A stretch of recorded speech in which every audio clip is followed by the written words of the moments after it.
Welcome to BRK news. ప్రస్తుతం మనతో పాటు ఉన్నారు మనందరి డాక్టర్ గురువారెడ్డి గారు. వారితో స్పెషల్ చిట్ చాట్. డాక్టర్ గారు నమస్తే అండి. నమస్తే అమ్మా. బాగున్నారా డాక్టర్? బాగున్నాను. ఎప్పుడు ఆ చిరునవ్వు అలాగే ఉంటుంది, అలాగే ఉంటుంది. అలా ఉంటేనే బాగుంటుంది సార్ నేను వచ్చాను, ఒక 2 గంటలు కూర్చున్నాను, 150 పేషెంట్స్ని చూశారు, అట్లే ఫ్రెష్ ఫీల్తో మళ్ళీ వచ్చారు, మళ్ళీ పైన సర్జరీస్ అంటున్నారు. అసలు ఎట్లా సార్? ఏముంది, దేవుడిచ్చిన చిన్న వరం. పేషెంట్లతో ఉంటే నాకు అసలు అలుపే ఉండదు. నువ్వు ఎప్పుడు రిటైర్ అవుతాను అడిగారు కొంతమంది. పొద్దున 9ంటికి పేషెంట్కి చూపించిన ప్రేమ, పేషెంట్తో ఉన్న నవ్వు, సాయంత్రం పేషెంట్కి చూపించలేని రోజు రిటైర్ అవుతానని చెప్పారు. సో అది నా ఇది అదృష్టం. పేషెంట్లు చూస్తున్న కొద్దీ అది ఎనర్జీ వస్తుంటుంది. So that's a small blessing from the God. అదే ఎనర్జీ డాక్టర్ కావ్య గారికి కూడా ఉంది. అవును, కావ్య ఆదర్శం, మా పిల్లలందరూ అట్లానే ఉంటారు. అది కూడా దేవుడిచ్చిన వరం. అది నేను చేసిన గొప్పతనం కాదు, బట్ బ్లెస్సింగ్. అంటే ఇప్పుడు దీంట్లో అడ్వాన్స్ ట్రీట్మెంట్స్, ఏ టెక్నాలజీ ట్రీట్మెంట్స్ ఏమైనా ఉన్నాయా? నీ రీప్లేస్మెంట్స్లో చాలా మార్పులు వచ్చినాయి. ఇప్పుడు లేటెస్ట్ వచ్చి రోబోటిక్ టెక్నాలజీ వచ్చింది. రోబోటిక్ టెక్నాలజీ వల్ల కొన్ని ఉపయోగాలు ఉన్నాయి. అంటే ప్రెసిషన్ బాగా ఉంటుంది, సాఫ్ట్ టిష్యూ డిసెక్షన్ తక్కువ ఉంటుంది, కాబట్టి కొంత నొప్పి తక్కువ ఉంటుంది ఇమీడియట్ పోస్ట్ ఆపరేటివ్గా. బట్ రోబోటిక్స్ అనేది దేవుడిచ్చిన వరం, అది లేకపోతే ఇంకేం లేదు అన్నదేం లేదు. రోబోటిక్స్ వల్ల కొన్ని అడ్వాంటేజెస్ ఉన్నాయి, ఆ అడ్వాంటేజెస్ ఉపయోగించుకోవచ్చు. అంటే పాత రోజుల్లో మెకానికల్ అలైన్మెంట్ అని కాలు ఆపరేట్ చేసేటప్పుడు ఒక కరెక్ట్గా ప్యారలల్గా కట్ చేసి జాయింట్ ఫిక్స్ చేసేవాళ్ళం. ఇప్పుడు అట్లా కాకుండా ఒరిజినల్గా జాయింట్ వంకరగా ఉంటే వంకరగా పెట్టే అవకాశం ఇప్పుడు రోబోట్ వల్ల కలుగుతుంది. దాన్ని కినమాటిక్ అలైన్మెంట్ అంటారు. ఆ అలైన్మెంట్లో కొన్ని మార్పులు వచ్చినాయి. ఆ మార్పులు రోబోట్ తోటి కొంచెం బాగా చేయొచ్చు. అంతేగాని రోబోటేతోనే చేయాలి. చాలామంది అన్నట్టు రోబోట్ లేకపోతే ఇంకే లేదు, రోబోట్ వల్ల అన్నీ మంచి గుణాలు అనేది ఏం లేదు. దానికోసం ఎక్స్ట్రా డబ్బులు పెట్టుకొని రోబోట్కే అప్పులు చేసి చేయించుకోవాల్సిన అవసరం అంతకంటే లేదు. ఇప్పుడు మా గురువారెడ్డి గారి దగ్గరికి వచ్చి ఆయన 4 మాటలు మాట్లాడితేనే మాకు సగం జబ్బు తగ్గిపోయిన ఫీలింగ్ ఉంటుంది. ఇంకా ముందు ఒక 20 ఏళ్ళలో అసలు డాక్టర్లే ఉండరు, ఏఏలే ఉంటాయి, రోబోట్స్ ఉంటాయి అని అంటే ఇంకా భయం వేస్తూ ఉంది. అదేం లేదమ్మా, ఎంత రోబోట్లు వచ్చినా, ఎంత టెక్నాలజీ పెరిగినా, ఎంత హాస్పిటల్స్ పెద్ద అయినా, ఆ పర్సనల్ టచ్ అనేది చాలా ఇంపార్టెంట్. ఇన్ఫ్యాక్ట్ అది పెరుగుతున్న కొద్దీ పర్సనల్ టచ్ అవసరం ఇంకా పెరుగుతుంది. చాలా మంది పేషెంట్స్ ఉన్నారు, ఇందాక 150 పేషెంట్స్ ఉన్నారు. అంటే కోవిడ్కి ముందు ఎంతమంది ఉండేవాళ్ళు, కోవిడ్ తర్వాత ఎంతమంది ఉంటున్నారు, అంటే ఇంతమందికి ఇన్ని నొప్పులు ఎందుకు వస్తున్నాయి, అప్పుడు ఏ సమస్యతో వచ్చేవాళ్ళు, ఇప్పుడు ఏ సమస్యతో వస్తుంది? కోవిడ్కి ముందు తర్వాత అంటే పెద్ద లేదు. కోవిడ్ ముందు ఉన్నాయి, అదే ప్రాబ్లం ఇప్పుడు ఉన్నాయి, మోకాళ్ళు అరగడం. బట్ కోవిడ్ తర్వాత మాకు ఆర్థోపెడిక్గా తెలిసింది ఏంటంటే హిప్ జాయింట్లో బ్లడ్ సప్లై తగ్గి అవాస్కులర్ నెక్రోసిస్ అని ఒక ప్రాబ్లం ఉంది. అంతకుముందు ఆల్కహాల్ వల్ల, స్టీరాయిడ్ మందుల వల్ల వచ్చేది. ఇప్పుడు కోవిడ్ తర్వాత అది బాగా ఎక్కువైంది, చాలా యంగ్స్టర్స్కి వస్తుంది. అదొకటి బాగా తేడా తెలుస్తుంది. అంతకుముందు వారానికి 2-3 హిప్స్ చూసేవాళ్ళం, ఇప్పుడు వారానికి 10-15 హిప్స్ చూస్తాం. అలా అంత పెరిగింది, అది కోవిడ్ వల్ల. అంతకుముందు మిగతా నొప్పులు, మిగతా బాధలన్నీ అప్పుడు ఉన్నాయి, ఇప్పుడు ఉన్నాయి. అక్కడ బోర్డు మీద మీ హ్యాండ్ రైటింగ్తో చూశాను. అవన్నీ నేనంటే పేషెంట్లకి ఎడ్యుకేట్ చేయడానికి, వాళ్ళందరూ కూర్చొని పనికిమాలిన సినిమాలు, పనికిమాలిన టీవీ చూసే బదులు ఆ పేషెంట్లకి నేను ఇచ్చే సలహాలు, నేను ఇచ్చే అడ్వైజులన్నీ అక్కడ రాసి పెడుతున్నాను. అది టీవీ మీద టీవీ మీద వస్తాయి, అది పేషెంట్లకి తెలుస్తుంది. ఇప్పుడు నడువు నొప్పి ఉంది, ప్రతి నడువు నొప్పికి ఆపరేషన్ అక్కర్లేదు. అట్లానే మోకాళ్ళు అరుగుదలలో పిఆర్పి ఇంజక్షన్లు పనికిరావు. అట్లానే హీల్ పెయిన్కి ఆపరేషన్ అక్కర్లేదు. ఇట్లాంటి చిన్న చిన్న విషయాలు అందరికీ తెలుస్తాయి కదా. సో అందుకని ఇప్పుడు నేను రాసి నా సొంత స్వహస్తాలతో అవి అందరికీ చూపిస్తాను అనమాట. అదొక ఎడ్యుకేషన్, పేషెంట్ ఎడ్యుకేషన్. మోకాళ్ళ నొప్పులు అనే సమస్య ఒక యూనివర్సల్ ప్రాబ్లం. అది అసలు ఎందుకు వస్తుంది సార్? అది ఈ వయసుతోటి, బరువుతోటి. వయసు మీద పడుతున్న కొద్దీ మోకాళ్ళు అరుగుతుంటాయి. కొంతమందికి, అందరికీ రావు. ఎందుకంటే కొంతమందికి దేహదారుఢ్యం, కొంతమంది జెనెటిక్ ప్రిడిస్పోజిషన్ ఉంటాయి. రెండోది బరువు ఎంత ఎక్కువ ఉంటే అంత తొందరగా వస్తాయి మోకాళ్ళ నొప్పులు. మీ దగ్గరకు మోకాళ్ళ నొప్పులు పేషెంట్ వచ్చారు, ట్రీట్మెంట్ అంటే ఎలా ఉంటుంది సార్? అసలు మొత్తం మోకాళ్ళ నొప్పులు 4 స్టేజ్ల్లో ఉంటాయి. 4వ స్టేజ్ అంటే ఎముక రాసుకోవటం. ఇది 2వ స్టేజ్, ఇది నార్మల్, ఇది 4వ స్టేజ్. ఈ 4వ స్టేజ్కి వచ్చేదాకా ఆపరేషన్ ఏం చెప్పం. చాలా మందికి అపోహలు, గురువారెడ్డి దగ్గరికి వెళ్తే ఆపరేషన్ అంటాడని. అస్సలు ఇప్పుడు 150 మందిని చూశాను, దాంట్లో మా అయితే 10-15 మందికి ఆపరేషన్ చెప్పుకుంటాను. మిగతా వాళ్ళందరికీ మందులు ఇస్తాం, ఎక్సర్సైజ్ చూపిస్తాం. క్వాడ్రిసెప్స్ ఎక్సర్సైజ్ అని తొడ ఎక్సర్సైజ్. తర్వాత కొన్ని జాగ్రత్తలు తీసుకోవాలి, కింద కూర్చోకూడదు, మెట్లు ఎక్కకూడదు, అంటే మోకాల మీద లోడ్ పడకుండా చేయాలి.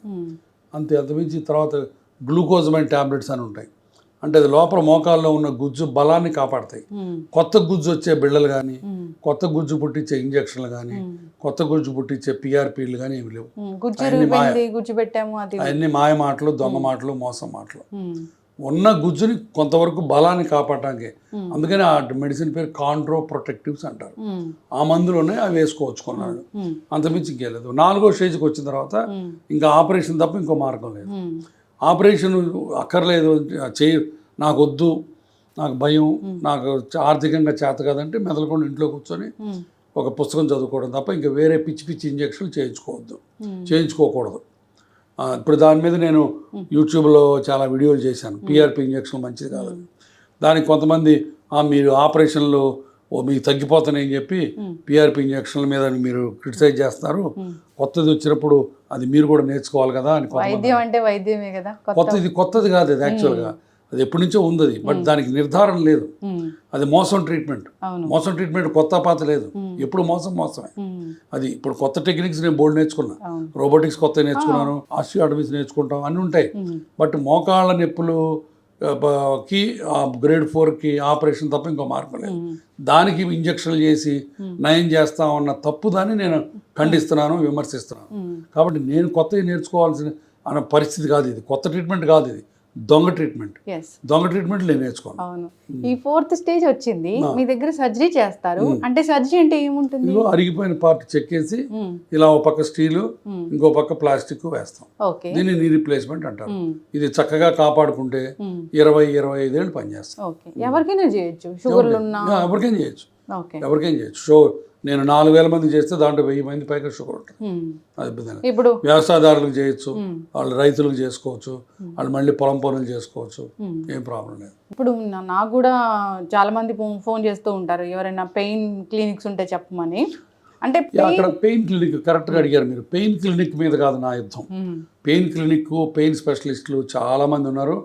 వాళ్ళు మాకు చాలా పుణ్యం చేస్తారు, చాలా సహాయం చేస్తారు. ఎప్పటి నుంచో మాకు పెయిన్ క్లినిక్స్ ఉన్నాయి.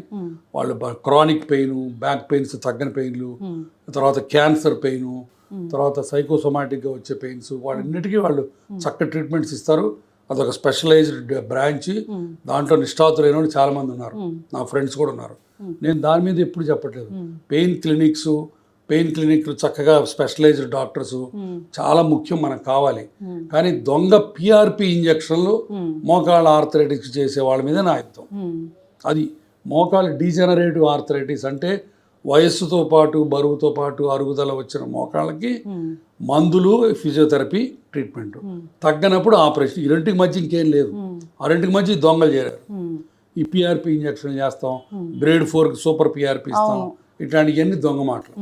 అట్లానే రేడియో ఫ్రీక్వెన్సీ అబ్లేషన్స్ చేస్తాం, అవన్నీ దొంగలు, టెంపరీ మాటలు ఇవన్నీ. అదే చెప్పాను కదా, అన్ని టెంపరీ. మా అయితే 2 రోజులు తగ్గుతుంది, ఒక్కోసారి 15 రోజులు తగ్గుతుంది, తర్వాత మళ్ళీ వస్తుంది. బట్ వీళ్ళు ప్రామిస్ చేస్తుంది ఏంటి, ఓ పర్మనెంట్ అని చెప్పి లక్షలు తీసుకుంటున్నారు. అది అమాయక ప్రజల్ని మోసం చేయడం, అది తప్పు అని నేను ఖండిస్తున్నాను. అంతేగాని పెయిన్ క్లినిక్స్ మీద నాకు ఏ రకమైన దురభిప్రాయం లేదు. నాకు మంచి అభిప్రాయం ఉంది. నాకు కావాలి కూడా పెయిన్ క్లినిక్, పెయిన్ స్పెషలిస్టులు చాలా గొప్ప ప్రాక్టీస్ చేస్తారు. వాళ్ళందరూ ఎంతో మందికి సహాయం చేస్తారు. అంటే ఆర్థోపెడిక్స్ దగ్గరికి వచ్చాకే అక్కడికి వెళ్ళాలా అనేం లేదు. మేము రిఫర్ చేస్తాం, కొంతమంది డైరెక్ట్గా పెయిన్ క్లినిక్ కూడా వెళ్తారు. మా దగ్గర నుంచి వచ్చే పేషెంట్ బ్యాక్ పెయిన్ వాళ్ళు వస్తారు. కొంతమంది సంవత్సరాల తరబడి మా దగ్గర ట్రీట్మెంట్ ఉండదు, ఆపరేషన్లు పనికిరావు. అప్పుడు బ్యాక్ పెయిన్ వాళ్ళకి పంపిస్తాం, వాళ్ళు చక్కగా చేసి పెడతారు. అట్లానే క్యాన్సర్ పెయిన్, కొంతమందికి డిప్రెషన్తో పెయిన్స్ వస్తాయి, వాళ్ళని కూడా అక్కడ పంపిస్తాం. కాబట్టి పెయిన్ క్లినిక్ చాలా మంచి స్కోప్ ఉంది, మంచి డాక్టర్లు ఉన్నారు హైదరాబాద్లో. బట్ పెయిన్ క్లినిక్ మీద కాదు నా యుద్ధం. నా క్రిటిసిజం, నా ఆక్షేపణ మోకాళ్ళ ఆర్థరైటిస్లో పిఆర్పి ఇంజక్షన్లు, రేడియో ఫ్రీక్వెన్సీ అబ్లేషన్లు చేయడం మీద. ఇప్పుడు ఈ మోకాళ్ళ ఆర్థరైటిస్లో పెయిన్ క్లినిక్ వాళ్ళు, పాత పెయిన్ క్లినిక్ మంచి స్పెషలిస్టులు ఎప్పుడు మోకాళ్ళ మీద ఏం చేయాలి. ఏదన్నా అక్కడ ఇక్కడ ఫర్ ఎగ్జాంపుల్ యాంకిల్ పెయిన్ ఉందంటే దానికి చిన్న బ్లాక్స్ ఇచ్చేవాళ్ళు, లోకల్గా ఇచ్చేవాళ్ళు తప్ప ఆర్థరైటిస్లో వాళ్ళు ఎప్పుడూ ఏ రకమైన దొంగ ట్రీట్మెంట్లు చేయలే పెయిన్ స్పెషలిస్టులు. ఈ కొత్తగా పుట్టుకొచ్చి వీళ్ళు పెయిన్ క్లినిక్ పరువు తీస్తున్నారు. అసలు ఎట్లా తెలుసుకుంటాం? అదే కదా, ప్రజలకు తెలియదు. వాళ్ళ పాప అందరూ ఒకటే అనుకుంటారు, వైద్యం అంటే వైద్యం ఒకటే ఉంటుంది అనుకుంటాం. అడ్వాన్స్ ట్రీట్మెంట్స్ వస్తున్నాయి కదా, దాన్ని యూజ్ చేసుకోవాలనుకుంటాం. ఇది అడ్వాన్స్ ట్రీట్మెంట్ కాదు, ఇది దొంగ ట్రీట్మెంట్, పనికిరాని ట్రీట్మెంట్. Unproven treatment.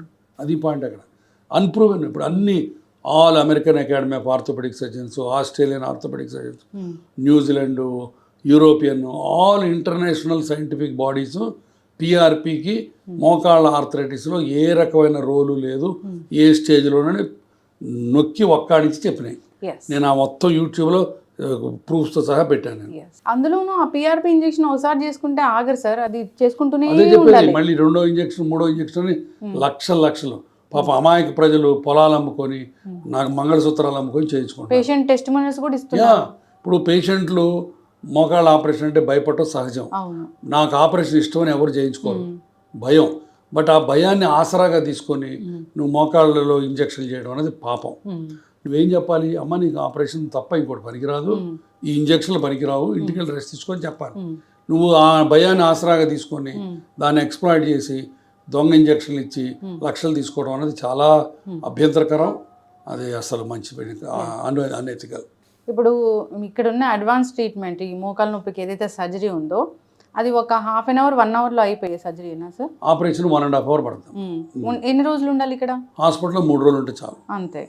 ఓకే. నొప్పి అలాంటి ఎక్కువ తెలుస్తాయి? 15 రోజులు ఉంటాయి, కొంతమందికి 2-3 నెలలు ఉంటాయి. అవన్నీ మజిల్ పెయిన్స్, అవి మెల్లమెల్లగా తగ్గుతాయి. కాకపోతే అనుకునేది ఏంటంటే అడ్వాన్స్ టెక్నాలజీ కావాలి, సో నొప్పి అనేది తగ్గాలి. కాకపోతే చాలా పూర్ పేషెంట్స్ ఉంటారు, ఇంత మనం తట్టుకోగలమా అంత దూరం వెళ్ళి? పూర్ పేషెంట్స్ తట్టుకునే ఉంటారు. నా క్లినిక్లోనే చాలా మంది వస్తారు. అందుకని నేను సర్వేజన ట్రస్ట్ అని పెట్టి దాంట్లో పూర్ మదర్స్కి ఆపరేషన్లు చేస్తున్నాం. లాస్ట్ 2 years నుంచి ఆల్రెడీ 150 మందికి చేసాం. 1 for mother, 1 for other అన్న క్యాప్షన్ తోటి. ఇందాక కూడా మురళీమోహన్ గారు వచ్చారు. ఆయన ఒక పేషెంట్ యాంపిటేషన్ అయిన పేషెంట్ తీసుకొచ్చారు. ఆయనతో పాటు నేను కూడా ఆ పేషెంట్ని మా ట్రస్ట్ నుంచి చేసి చేస్తున్నాం. అట్లా ఇప్పుడు మోకాళ్ళు కూడా 150 మందికి చేసాం. ఇప్పుడు ఎవరన్నా భేదవాళ్ళు మోకాళ్ళ ఆపరేషన్ చేయించుకోలేని ఆర్థిక స్తోమత లేక ఉన్నవాళ్ళు మా ట్రస్ట్కి అప్లై చేసుకుంటే మేము ఆపరేషన్ చేసి పెడతాం. కానీ ఇక్కడ డాక్టర్ల వైపు కూడా గవర్నమెంట్ ఖచ్చితంగా ఆలోచించాలి. ఏదైనా ఒక పరికరం తెచ్చినప్పుడు ట్యాక్స్లు కానీ కస్టమ్స్ కానీ అవన్నీ లేకుండా ఉంటే వైద్యం అనేది చాలా సులభం అయిపోతుంది కదా. కరెక్ట్, ట్యాక్స్లు ఏం తగ్గాలి, బట్ వాటిని గవర్నమెంట్ ఇంత పట్టుకు చేయలేదు. ఇంకా లగ్జరీ ట్యాక్స్ అని కూడా వేస్తుంటుంది హాస్పిటల్ మీద. సో ఇవన్నీ గ్రాడ్యువల్గా మార్పులు వస్తాయి. చక్కగా చెప్పారు సార్, చక్కటి ఇన్ఫర్మేషన్ సార్. సో ఇప్పుడు ఈ యంగ్ జనరేషన్కి ఏమైనా ఒక 4 టిప్స్ చెప్తారా, అనారోగ్య సమస్యలు రాకుండా ఉండాలి? ప్రాపర్ పోస్చర్ మెయింటైన్ చేసుకోవాలి. ఈ సాఫ్ట్వేర్ ఇంజనీర్స్ అందరూ ఇలా మెడ ముందుకు పెట్టకుండా స్ట్రైట్గా దిండేసుకొని కూర్చోవాలి. ఎప్పుడు ల్యాప్టాప్ దగ్గరికి రావాలి, ముందుకు వెళ్ళకూడదు. గంటలు కూర్చోవద్దు. ఎవ్రీ 2 hours కాస్త లేచి స్ట్రెచ్ అవ్వాలి. తర్వాత neck back exercise, simple exercise చేసుకోవచ్చు. తర్వాత లావ్ ఎక్కకుండా పొట్ట రాకుండా చూసుకోవాలి. సో ఇవి సింపుల్ పోస్చర్ టెక్నిక్స్. తర్వాత రెగ్యులర్గా ఆడవాళ్ళకి calcium supplements, vitamin D supplements, కాస్త వాకింగ్ చేసుకుంటే మంచిది. చక్కటి ఇన్ఫర్మేషన్ సార్. మీకోసం పేషెంట్స్ వెయిట్ చేస్తున్నారు. సో అంటే జనరల్గానే యూట్యూబ్ ఛానల్స్, థంబ్నెయిల్స్ వాటి మీద మీ వెర్షన్ వినాలని ఉంది నాకు. ఏం చెప్తారు అసలు? రకరకాలుగా ఉంటాయి. మరి ఇప్పుడు యూట్యూబ్లో బోల్డ్ అంత మంచి ఉంది, దానివల్ల ప్రజలకు బోల్డ్ అంత నాలెడ్జ్ వస్తుంది. బట్ కొంతమంది దాన్ని బాగా సెన్సేషనల్గా చేయాలని చెప్పి థంబ్నెయిల్స్ మీద రకరకాల పెడుతుంటారు. అది చూసి దాన్ని చూడాలని ఇది, అది చూసి కొంతమంది చూస్తారు, కాసేపు తెలిసిపోద్ది దాంట్లో కథ ఏం లేదని. ఇది మామూలే, ఇదంతా. చక్కగా చెప్పారు సార్, ధన్యవాదాలు. నమస్తే.